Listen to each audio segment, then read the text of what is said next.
Hi guys, today I'm going to give a quick tutorial on how to design and create your own thank you branded labels. So as you can see here, anyone can go online and buy these type of stickers. They're very simple, they're pretty, they're cute. Everyone else has them though. Why not brand your own business on your own stickers? So today we're going to kind of show you how you can use your creativity skills and build on your business through branding. So here's some of the just basic things we all use. Different poly mailers, tissue paper, wrapping paper, even branded supply tape.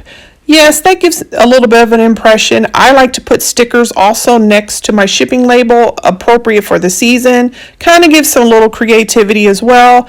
But I also like to make my own thank you stickers, as you see here. These are all the holidays. Today we're going to make this sticker. Now you can make a variety of different templates and different types of stickers. It's up to you. Go to your office supply store or Walmart and pick up an Avery package of round labels. This particular one I bought has 600 labels total, so your labels will go quite a ways. Just make sure when you put the paper in, you put it in the right way. This is 1 2/3 diameter, which I think is a perfect size for thank you stickers. Go to the Avery website and create a free online account. Then after you do that, you make sure you put in the product or template number that is on the package. In this case, it's 5293. After you put that in, you can decide what you want to do. You can create any type of project that you'd like.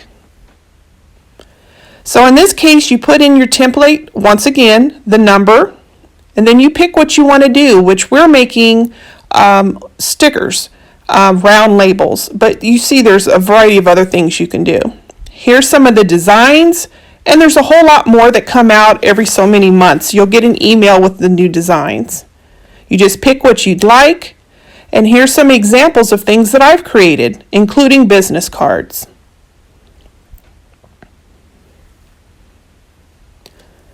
When you've decided on what label that you want and what design, at that point, you can go ahead and either add your business name, or you can simply say thank you. You could say just about anything to your customers. So then you go ahead and confirm which one you want. You can replace this text with whatever wordage that you'd like. In this case, I'm just saying thank you. You can do a variety of different colors and fonts and things like that. Then after you do that, you just simply print it. Or you can have them print it, which I would suggest print it yourself. It's free and it's at home. Then after that, you look at your package and you want to make sure that you definitely save it. There it is, your own stickers. There's a whole lot you can do with this template. Thanks for watching.